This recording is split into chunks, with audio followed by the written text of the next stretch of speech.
The story of Route 66 begins not in the roar of engines, but in the quiet frustration of those who dreamed of connection. In the early 1920s, the United States was stitched together with fragmented roads, dirt trails that swallowed cars in dust and mud, tracks that ended abruptly at the edge of a county line. For Americans yearning to cross the vast continent, the journey was as much an ordeal of patience as of perseverance. Into this landscape of inconvenience and hope stepped Cyrus Avery, a businessman from Tulsa with a restless imagination and an unwavering belief in what a road could mean, not just for commerce, but for the spirit of a nation. Avery had seen the promise of the Lincoln Highway, the nation's first transcontinental route, and he knew Oklahoma and the Southwest needed something more than patchwork roads. In meetings long into the evening, he sketched lines across maps, tracing a route from Chicago to Los Angeles. Every line represented more than asphalt. It represented the pulse of towns, the livelihoods of small businesses, the dreams of families who longed to see the horizon without obstruction. Colleagues called him idealistic, but Avery insisted that America deserved a road that was practical and poetic, a way to unify a continent while celebrating its local character. The opposition was immediate. State officials worried about cost, engineers fretted over terrain, and skeptics whispered that the effort would be swallowed by the bureaucracy of Washington. Yet the dream persisted. Records suggest Avery appealed not just to civic duty, but to imagination, arguing that a road could transform lives. It could carry a child's first view of the desert, a family's laughter across the plains, the sight of neon signs announcing a diner just over the horizon. These were not idle words. They reflected a yearning for mobility and independence that pulsed through the nation in the years after the First World War. Early meetings saw compromise and tension as Avery negotiated with governors and highway commissioners. Each state had its own priorities, each town its own pride, yet slowly a vision began to coalesce. The road would pass through the heart of America's midsection, touching cities and hamlets alike, threading together commerce, culture, and curiosity.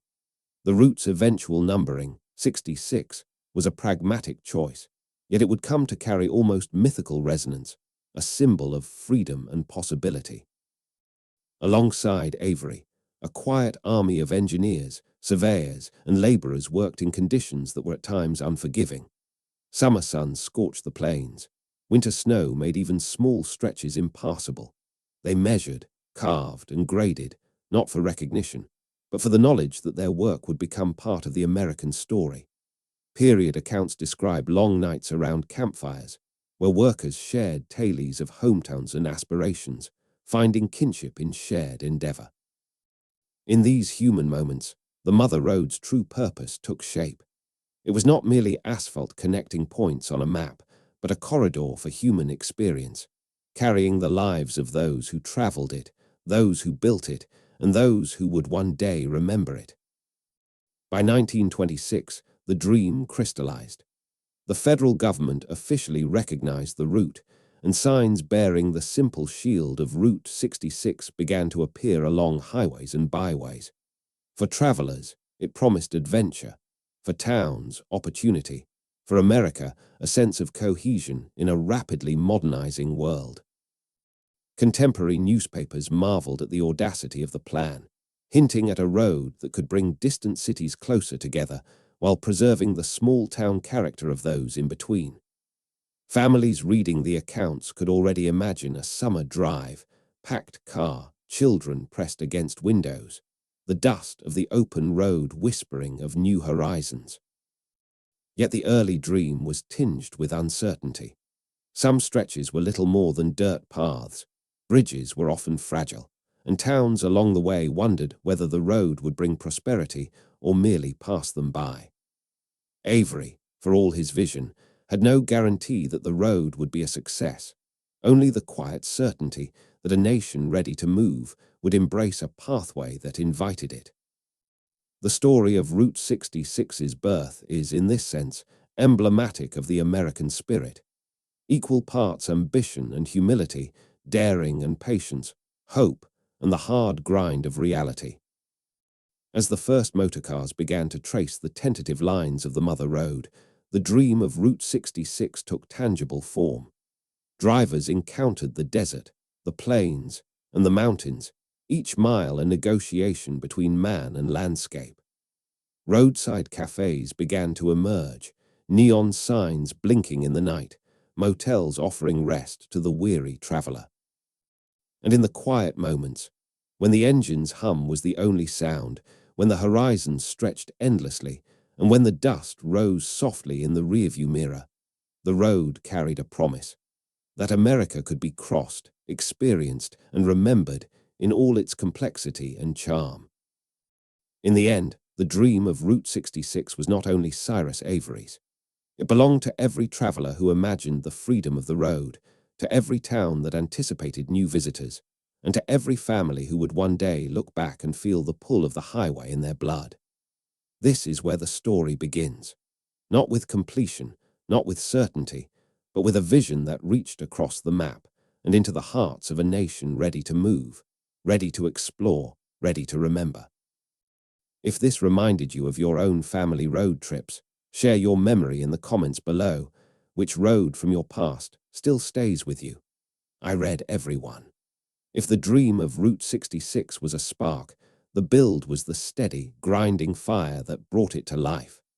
Once the route was designated in 1926, the task before engineers and laborers was nothing short of monumental. They faced plains that stretched like oceans, deserts that baked the earth to a hard, cracked crust, and mountains that seemed impervious to human effort. Surveying crews traced lines through endless horizons, their instruments glinting in the sun, every measurement a small act of faith.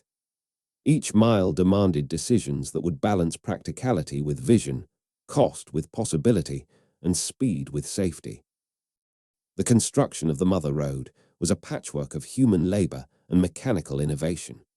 Early crews relied on shovels, wheelbarrows, and horse-drawn graders, slowly transforming rudimentary trails into paved arteries. Men and women, records suggest both contributed in varying capacities, worked under relentless conditions. Summer heat could reach unbearable extremes, while winter snow and mud rendered progress painstakingly slow. Accounts from the period recall crews sleeping under canvas tents, huddling around fires to share sparse meals, their conversations alternating between technical problem-solving and tales of home. Each day on the road was a negotiation with nature, a test of endurance and ingenuity. Engineers faced challenges that seemed almost architectural in scale. Bridges had to be built to cross rivers that swelled unpredictably in spring. Cuts through hills and embankments required careful calculation, for mistakes could mean washed-out roads or unstable surfaces. Local geology dictated construction methods. Limestone plains yielded to different techniques than the clay-rich earth of Oklahoma or the sandstone of New Mexico. Compromises were often necessary. A straight line on a map could not always translate into reality.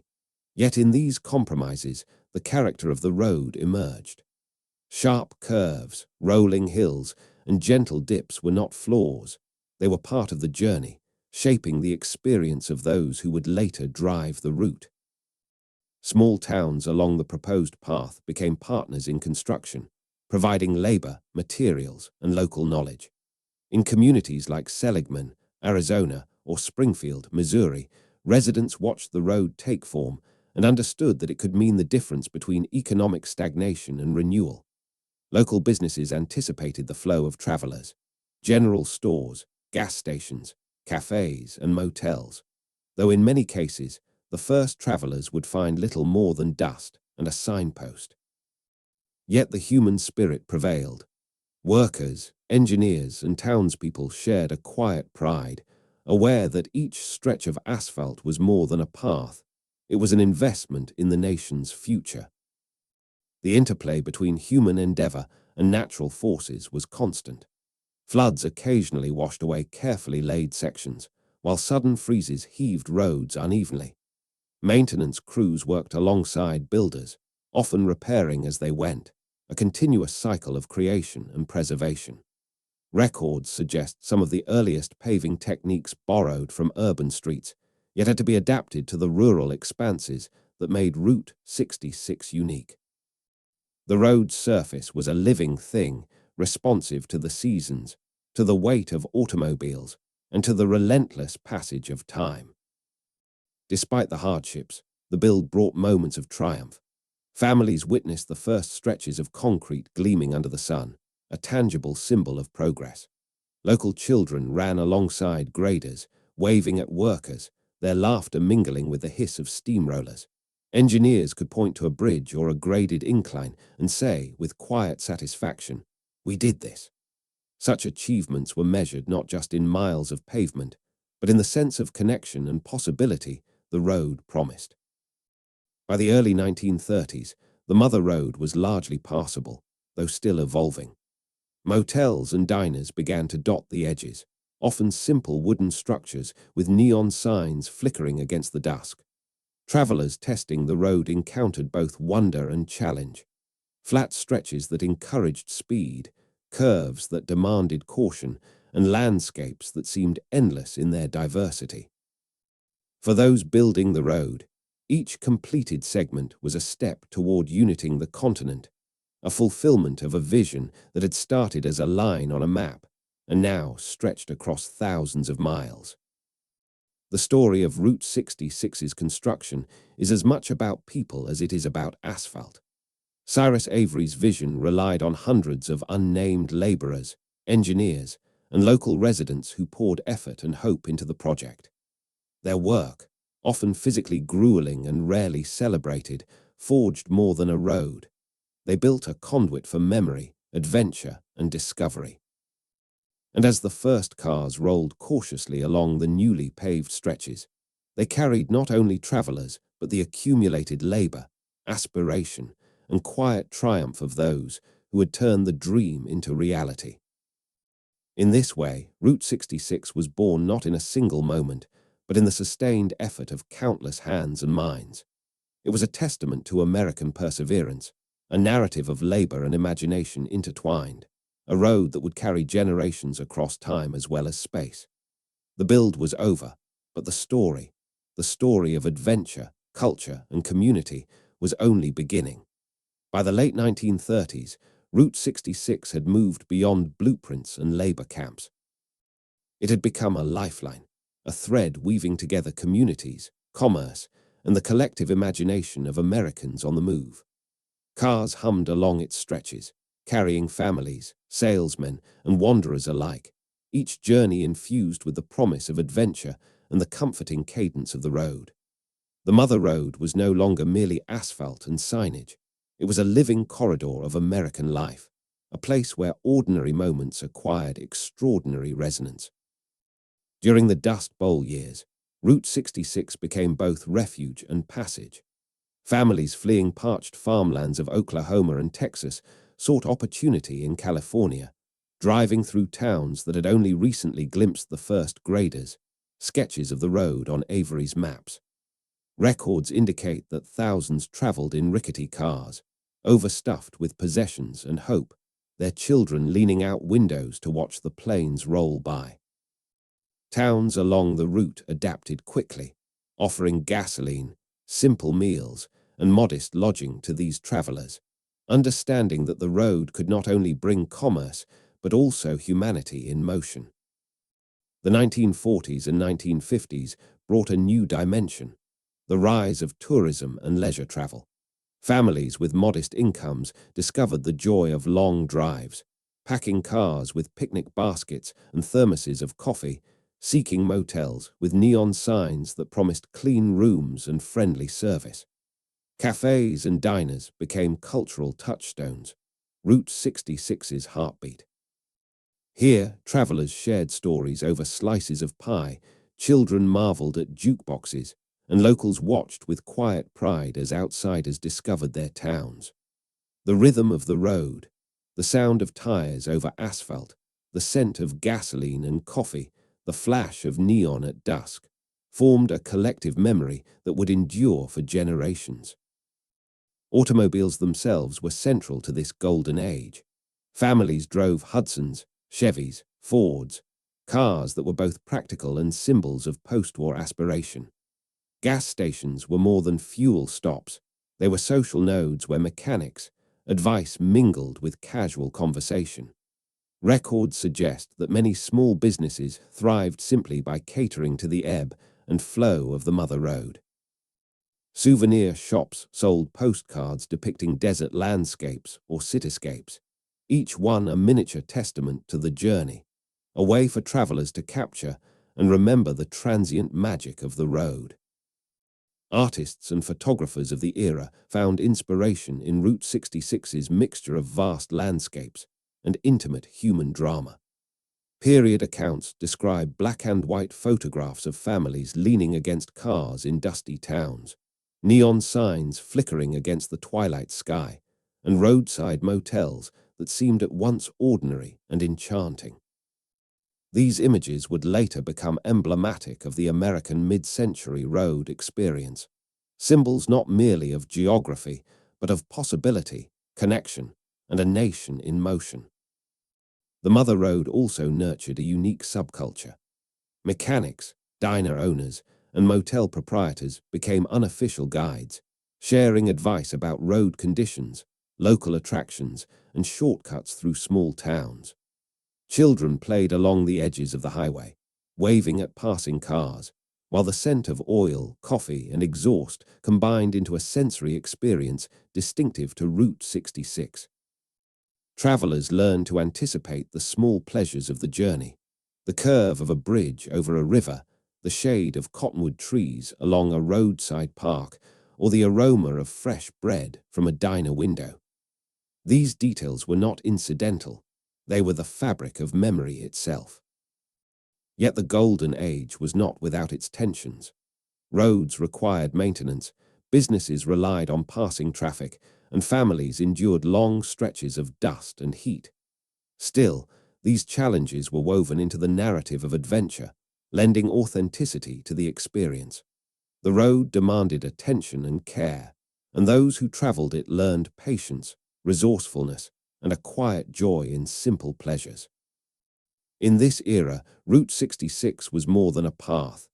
It was a mentor, a companion, and for many, a defining element of their personal history. By the 1950s, the Mother Road had attained near-mythic status.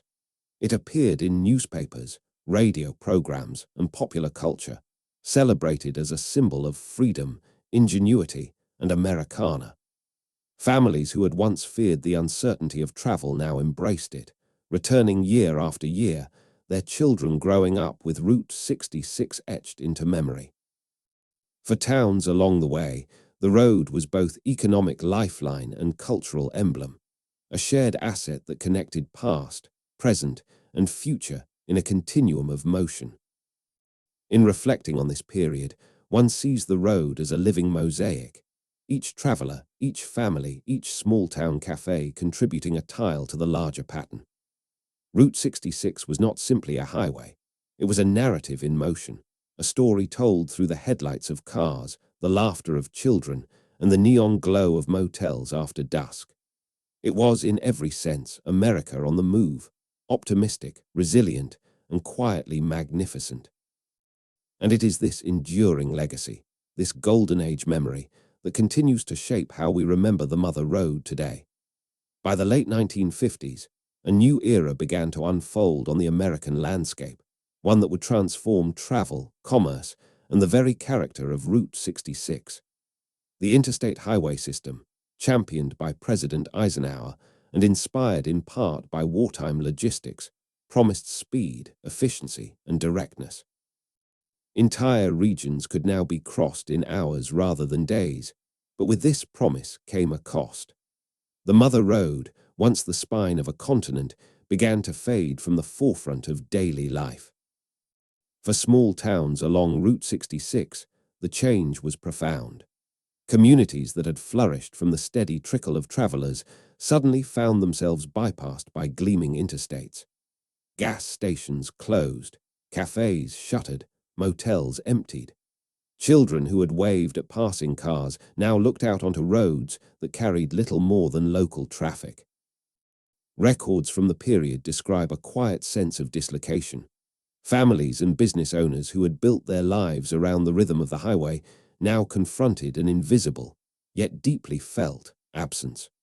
The road itself did not vanish. It remained, sometimes intact, sometimes patched with crude repairs.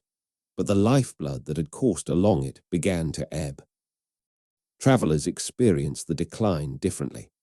Those seeking speed and convenience embraced interstates, often unaware of what they were leaving behind.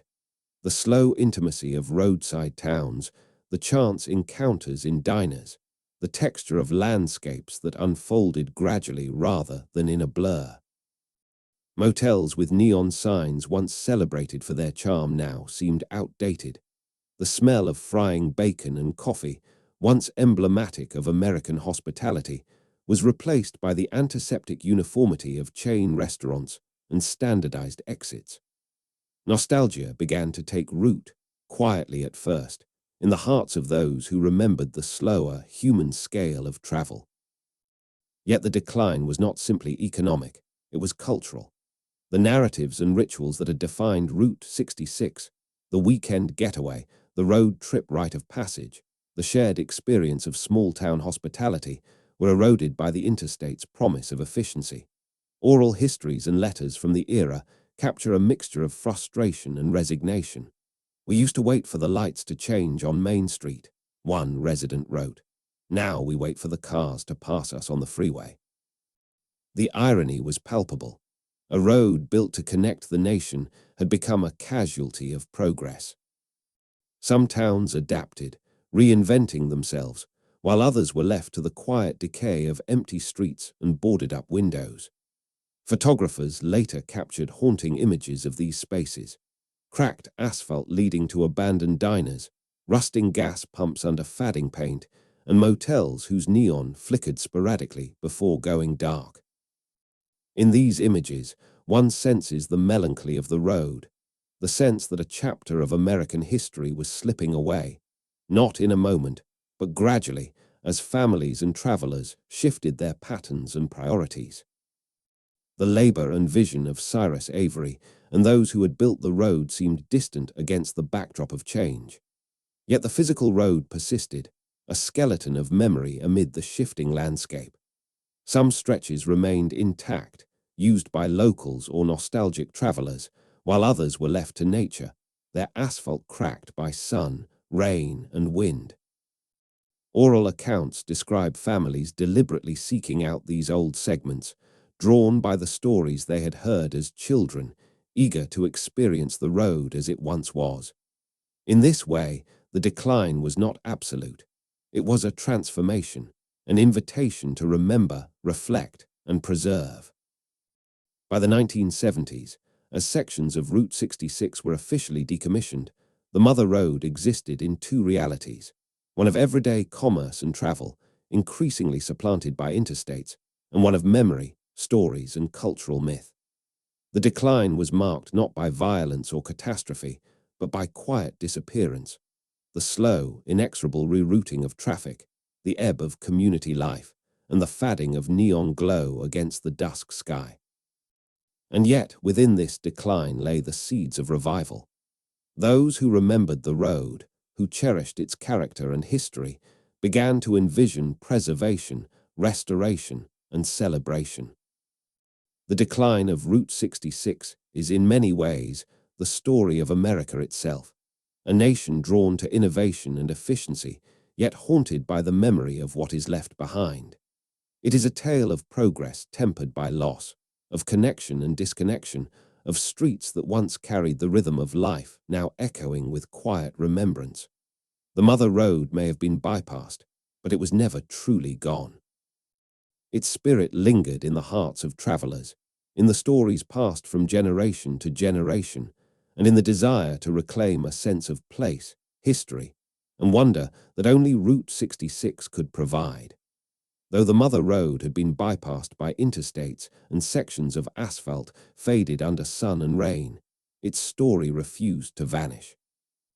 By the late 20th century, a new consciousness emerged, one that recognized Route 66 not merely as a transportation corridor, but as a cultural artifact, a living chronicle of American life. Preservationists, historians, and travelers alike began to document, restore, and celebrate the highway, honoring both its physical presence and its role in shaping collective memory. Communities that had once feared the loss of travelers now found pride in their heritage. Towns like Seligman, Arizona, and Tucumcari, New Mexico, embraced the road's history, restoring motels, neon signs, and diners. Volunteers, often retired engineers or longtime residents, labored to repaint signs, repair cracked asphalt, and maintain roadside parks.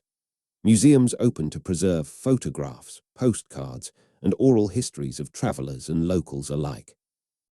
In every small act of restoration, Route 66's story, its human dimension, was rekindled, reminding Americans that progress need not erase memory and that preservation could coexist with modern mobility. Route 66's rediscovery was also generational. For those who had grown up during the Golden Age, the road was a bridge to youth, a portal to family vacations, roadside stops, and the hum of engines across the plains. For younger travelers, it became an introduction to a slower, more intimate form of travel, a way to engage with history tangibly. Classic cars once again traced its path. Families drove vintage campers, and photography enthusiasts captured the interplay of desert light and neon glow. The Mother Road, though agging, had become timeless, a stage where memory, culture, and landscape intersected. Anniversaries and centennial events further cemented Route 66's legacy. Festivals celebrated its music, cuisine, and stories, drawing visitors from across the country and around the world. Parades of classic cars, open-air markets, and storytelling sessions brought together locals and travelers, recreating the camaraderie of the Golden Age. Reports from these events describe moments of quiet awe, older travelers pointing out landmarks to grandchildren, the laughter of children chasing each other along familiar streets, and the flicker of neon reflecting in the rearview mirrors of cars moving slowly down Main Street. In these gatherings, the Mother Road existed simultaneously as history, memory, and living culture. The road also inspired literature, film, and art, capturing the imagination of those who sought the romance of the open highway. Route 66 appeared in novels, songs, and photographs, often portrayed not only as a physical journey, but as a metaphor for freedom, resilience, and connection. Its influence extended beyond geography, shaping ideas of Americana and defining the aesthetics of mid-century roadside culture.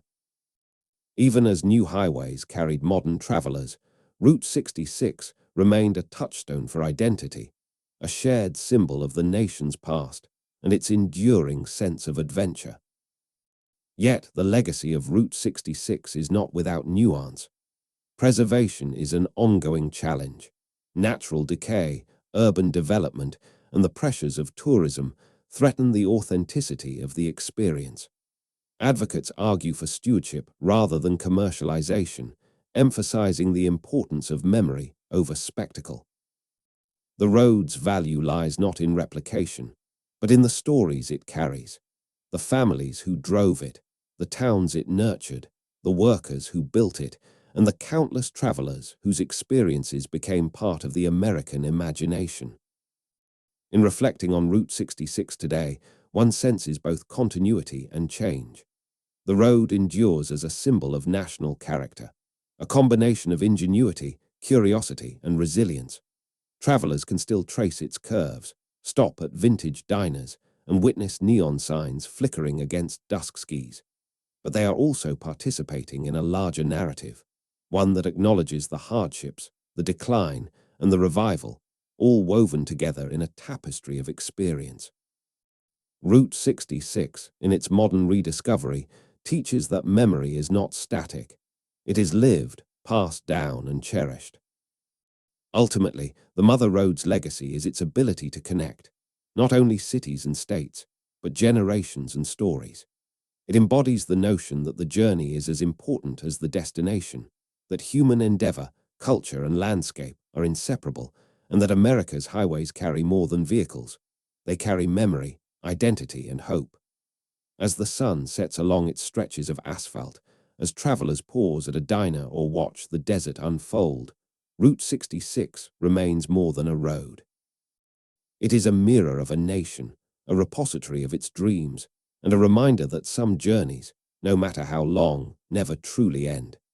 In 2026, Route 66 celebrates a remarkable milestone, 100 years since its designation as America's Mother Road.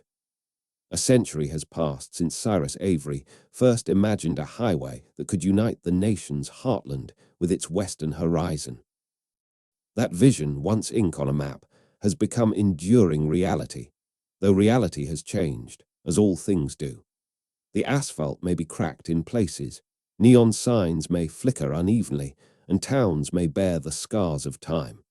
But the spirit of Route 66 remains vibrant, quietly asserting itself in the landscapes, memories, and journeys of those who traverse it. The Centennial brings reflection as well as celebration. Across the Midwest and Southwest, communities host events honoring the road's history. Classic car rallies, open-air markets, storytelling sessions, and musical performances that echo the tunes travelers once heard in roadside cafes. Families drive the original stretches of the highway, following in the paths of grandparents, tracing the arcs of memory and history alike. Photographers and filmmakers capture the interplay of light and shadow on desert stretches, bridges, and small-town main streets, preserving the visual poetry of a highway that has long inspired imagination. Yet the Centennial is more than nostalgia. It is an acknowledgement of resilience. Route 66 has survived abandonment, economic shifts, and the relentless advance of modern infrastructure. It endures not simply because of the road itself, but because people have chosen to remember, to maintain, to invest in a shared cultural heritage. Volunteers repaint signs, restore motels, and preserve diners, understanding that the highway is not just concrete and steel, but memory in motion, a chronicle of families, laborers, travelers, and visionaries who shaped America's journey. Driving the Mother Road today is an experience that balances past and present. One can follow stretches where the asphalt is old, faded, and weathered, then encounter a restored section bustling with life and activity. Cafes once shuttered now hum with visitors seeking a taste of mid-century Americana. Motels, some carefully preserved and others reimagined, welcome travelers who arrive not in a hurry, but with curiosity and reverence. Along the way, historical markers recount events, people, and milestones, ensuring that each mile carries both story and context. The road's Centennial also invites reflection on the broader American journey. Route 66 is more than a highway. It is a metaphor for perseverance, ingenuity, and the tension between progress and preservation. It reminds us that the nation's history is layered, composed of triumphs, setbacks, and ordinary lives lived in extraordinary landscapes. Children lean out windows, capturing fleeting images. Elders recount stories of first drives and roadside adventures. Townsfolk watch as new generations discover the road that shaped their community. In these moments, memory becomes living history, and Route 66 asserts its enduring relevance. Cultural memory, too, is honored in literature, music, and film. Songs, novels, and photographs continue to celebrate the road, drawing on its symbolism of freedom, adventure, and connection. These works ensure that Route 66 remains part of the national imagination, its narratives passing from generation to generation. The highway has become a bridge between past and future, allowing Americans to experience history in motion, to connect with a simpler era without ignoring the complexities of modern life. As the sun sets along the Centennial, Route 66 its golden light spills over prairies, deserts, and small town streets. Travelers pause at familiar diners, step out to feel the cool evening air, and watch neon signs flicker against twilight skies. There is quiet wonder here, the same wonder that greeted the first cars on the route nearly a century ago. The road is at once old and new, enduring and evolving, a living testament to vision, labor, adventure, and memory. The story of Route 66 is, finally, a story about America itself, its ambition, its ingenuity, and its ability to remember. The highway carries more than travelers. It carries hopes, dreams, and the enduring belief that the journey matters as much as the destination. 100 years on, the Mother Road continues to invite us to explore, to reflect, and to connect, to the land, to each other, and to the past that shapes our present. In every mile of asphalt, every neon flicker, and every shared story, Route 66 remains eternal, a quiet, magnificent symbol of the American journey. Thank you for traveling with me. If these stories move you, share your own in the comments and consider subscribing so we can uncover more roads together.